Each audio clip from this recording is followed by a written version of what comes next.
नमस्कार दोस्तों। तो आप सब कैसे हैं? आप सबका स्वागत करते हैं हम अपने चैनल वंदना काव्या में।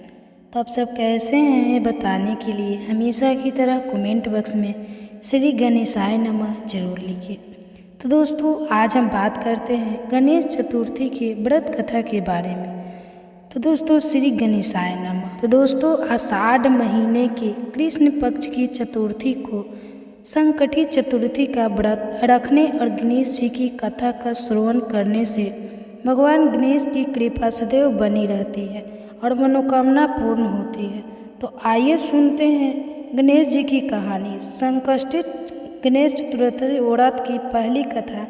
एक बार देवता कई विधाओं में घिरे थे, तब वह मदद मांगने भगवान शिव के पास आए। उस समय शिव के साथ कार्तिकेय तथा गणेश जी भी बैठे थे। देवताओं की बात सुनकर शिव जी ने कार्तिकेय और गणेश जी से पूछा कि तुम दोनों में से कौन देवताओं की कष्टों का निवारण कर सकता है। तब कार्तिकेय जी गणेश जी दोनों ने ही स्वयं को इस कार्य के लिए सक्षम बताया।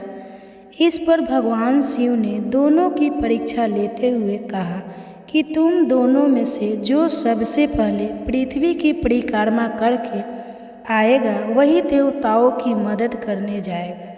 भगवान शिव के मुख से यह वचन सुनते ही कार्तिकेय अपने वाहन मोर पर बैठकर पृथ्वी की परिक्रमा के लिए निकल गए। परंतु गणेश जी सोच में पड़ गए कि वह चूहे के ऊपर बैठकर सारी पृथ्वी की परिक्रमा करेंगे तो इस कार्य में उन्हें बहुत समय लग जाएगा।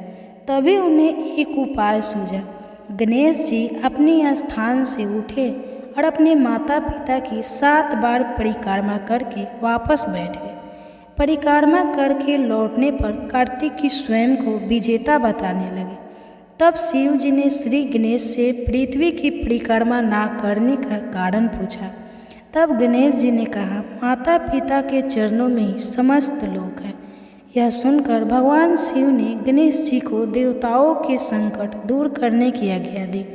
इस प्रकार भगवान शिव ने गणेश जी को आशीर्वाद दिया कि चतुर्थी के दिन जो तुम्हारा पूजन करेगा और रात्रि में चंद्रमा को अर्घ्य देगा उसके तीनों ताप यानी दैहिक ताप, देविक ताप तथा भौतिक ताप दूर होंगे।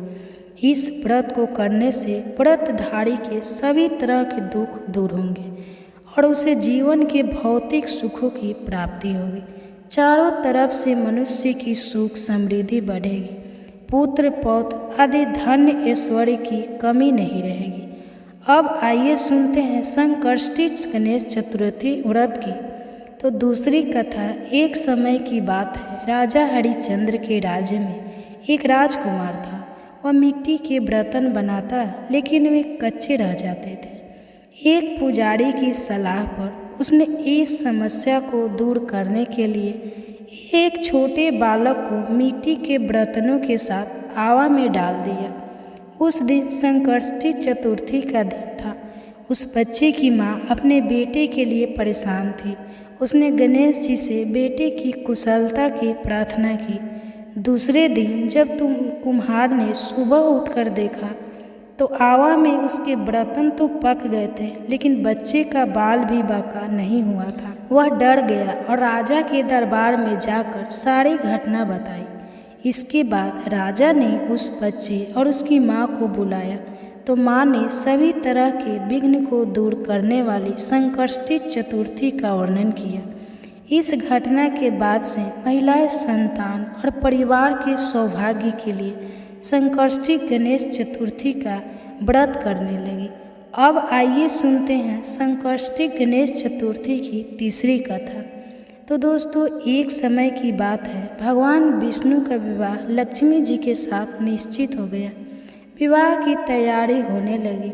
सभी देवताओं को निमंत्रण भेजे गए परंतु गणेश जी को निमंत्रण नहीं दिया। कारण जो भी रहा हो, भगवान विष्णु की बारात जाने का समय आ गया। सभी देवता अपनी पत्नियों के साथ विवाह समारोह में आए। उन सब ने देखा कि गणेश जी कहीं दिखाई नहीं दे रहे हैं। तब वे आपस में चर्चा करने लगे कि क्या गणेश जी को न्योता नहीं है या स्वयं गणेश जी ही नहीं आए। सभी को इस बात पर आश्चर्य होने लगा। तभी सबने विचार किया कि भगवान विष्णु से ही इसका कारण पूछा जाए। विष्णु भगवान से पूछने पर उन्होंने कहा कि हमने गणेश जी के पिता भोलेनाथ महादेव को न्योता भेजा है। यदि गणेश जी अपने पिता के साथ आना चाहते हो तो आ सकते हैं, अलग से न्योता देने की कोई आवश्यकता भी नहीं थी। दूसरी बात यह है कि उनको सवा मन चावल, सवा मन घी और सवा मन लड्डू का भोजन दिन भर में चाहिए। यदि गणेश जी नहीं आएंगे तो कोई बात नहीं, दूसरे के घर जाकर इतना सारा खाना पीना अच्छा भी नहीं लगता। इसकी वार्ता कर ही रहे थे कि किसी एक ने सुझाव दिया कि यदि गणेश जी आ भी जाए तो उनके द्वारपाल बनाकर बैठा देंगे कि आप घर की याद रखना, आप तो चूहे पर बैठकर धीरे धीरे चलोगे तो बारात से बहुत पीछे रह जाओगे। यह सुझाव भी सबको पसंद आया, तो भगवान विष्णु ने भी इस पर अपनी सहमति दे दी।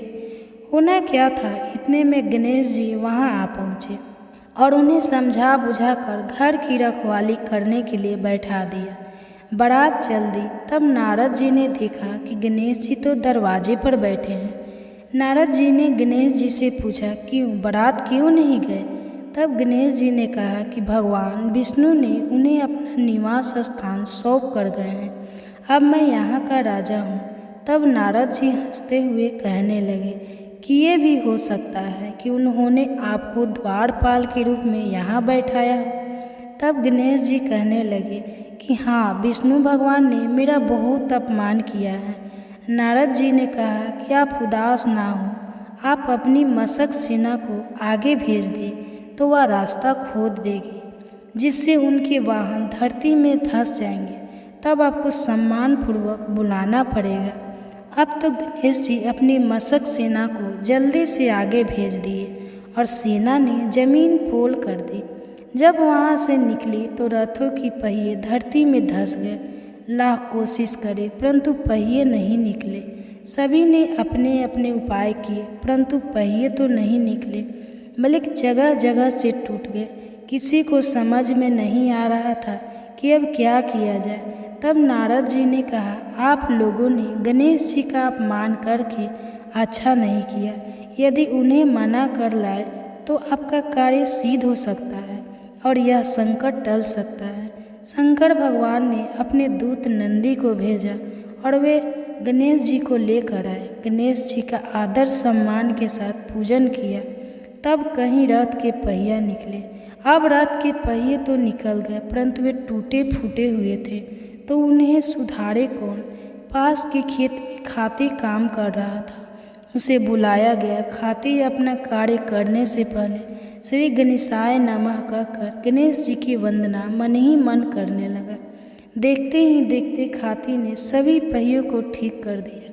तब खाती कहने लगा कि हे देवताओं, आपने सर्वप्रथम गणेश जी को नहीं मनाया होगा और ना ही इनकी पूजन की होगी, इसलिए तो आपके साथ यह संकट आया है। हम तो मूर्ख अज्ञानी हैं, फिर भी पहले गणेश जी को पूजते हैं, उनका ध्यान करते हैं। आप लोग तो देवता गण हैं, फिर भी आप गणेश जी को कैसे भूल गए? अब आप भगवान श्री गणेश की जय बोल कर जाए तो आपके सब कार्य बन जाएंगे और कोई संकट भी नहीं आएगा। ऐसा कहते हुए बारात वहाँ से चल दी और भगवान विष्णु का लक्ष्मी जी से विवाह संपन्न करा के सभी सकुशल घर लौट आए। हे गणेश जी महाराज, आपने विष्णु भगवान के जैसे कार्य सिद्ध किए, उसी प्रकार सभी के कार्य सिद्ध करें। अब आइए सुनते हैं संकष्टी गणेश चतुर्थी व्रत की चौथी कथा।